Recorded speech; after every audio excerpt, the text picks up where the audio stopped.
Hi, welcome to Enter the Bunker, where we launch you into thriving. Each week we talk about a different virtue that can be used as a building brick to build your own personal bunkers. We share personal stories, as well as tips and tricks to help you thrive instead of survive. So sit down, relax, and enter the bunker.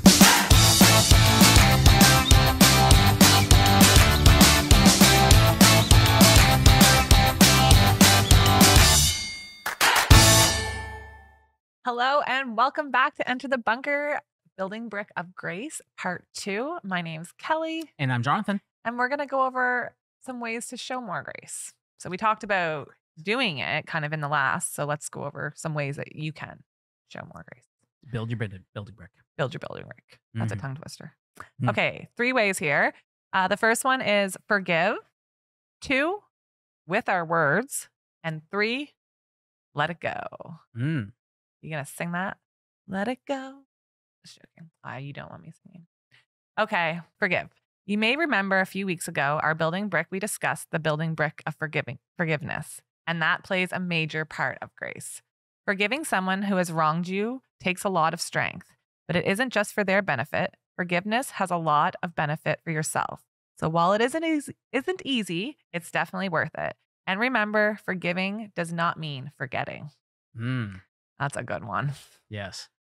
I find that hard though. Like I think I'd rather forget if I want to forgive a person. Like I find that I don't know, depending on, I guess I'm thinking of like the absolute worst thing and like, I don't know. Anyways, why do you think forgive? Well, I guess that's being kind and letting things go. In order to, let's just think about like our last show. So yeah, in order to be able to understand the internal struggles that somebody's having, you have to be forgiving of whatever it is that they're doing or they've done. Yeah. So the first part of that is basically being forgiveness. Yeah. And you need to do that on a regular basis with everyone. Just basically understand people are in different places and different times. You don't know what's going on in their journey in their life, right? So you just be forgiving of all of that, and just sometimes you have to look at the situation and go, what you like you said, like what they're all going through something in their lives. You don't know about it. And you kind of have to take a step back and go, I don't really understand what's going on here. And for me to jump to conclusions and judge is what usually leads to us feeling like we even need to forgive somebody. You know what I mean? Like sometimes there isn't really even a problem. The problem is what we're thinking the problem is. Yes. Yeah, I know. I know. So just having a little bit more understanding, essentially. Oh, it's another building brick. A little bit of understanding. To be able to forgive people is really the beginnings of grace. Is to always be forgiving and everything. And yeah, in terms of forgetting, obviously you don't forget. Right. The thing is that you even when you forgive, though, not forgetting is just about lessons learned. Right. So some people will say that they've forgiven, but then they'll continue to bang people over the head with it. Yeah. It's like, you remember that time you did that? It's like you haven't forgiven. You said you forgive me for that. It's just like they haven't actually forgiven them. Right. So just you don't forget, obviously, but you do learn from it, and then you just move on. I found one way to forgive, like to maybe find it easier to forgive somebody. I guess think of like, what do you want in the end outcome? Like, do you want a relationship with that person? Like, what's the end outcome that you want from this? And then kind of go from there. That's if you're gonna want something. If you want a friendship, it's gonna make you want to forgive because that is the end outcome. You want to still be friends after it. So what are you waiting for? Sort of thing. Exactly. Yeah. Okay, let's go with number 2. With our words. I remember being taught in school that sticks and stones may break our bones, but names will never hurt me. Now change names to words. Sticks and stones will break our bones, but words will never hurt me. Nothing could be further from the truth. Our words are incredibly powerful, and what we say can completely affect someone else. You may not remember the name of everyone you meet, but you will remember if they made you feel inadequate or something lesser than you are. By the same token, you will also remember if they made you feel special and loved. Make an effort to exercise grace and try to leave someone feeling better than they were before they spoke to you.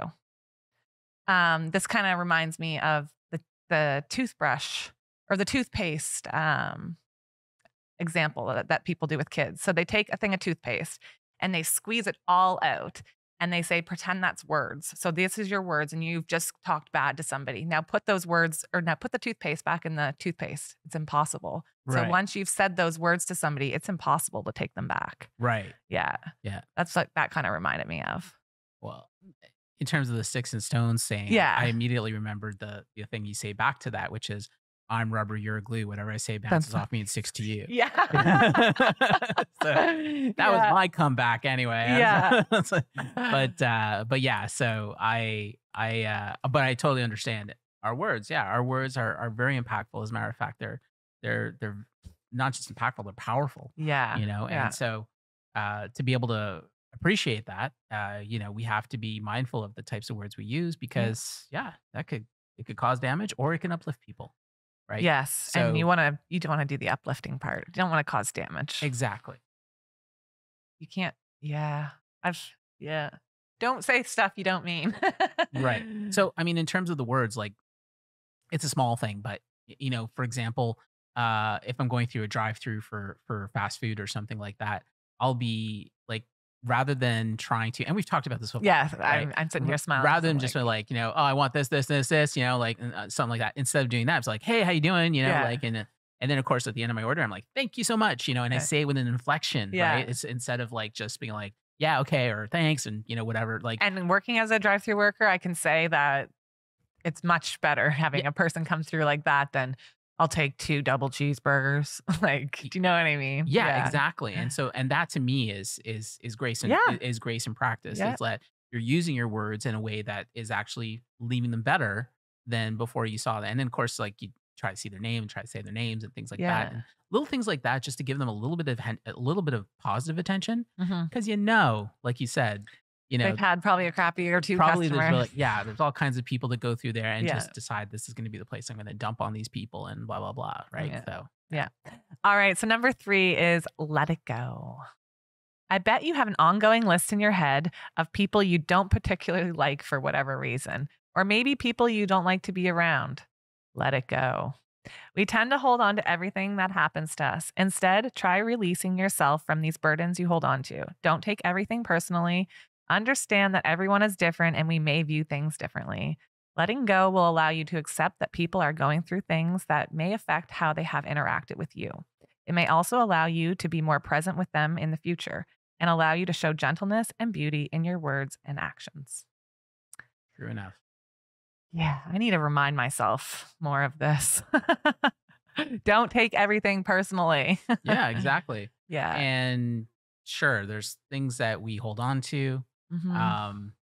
You can let it go until it comes back again. Yeah. Of course, there's going to be, I mean, it's not something that's going to happen once is what I'm saying. Like you have to, your ability to let things go is a part of grace, and you need to be able to do that in order to be able to move ahead.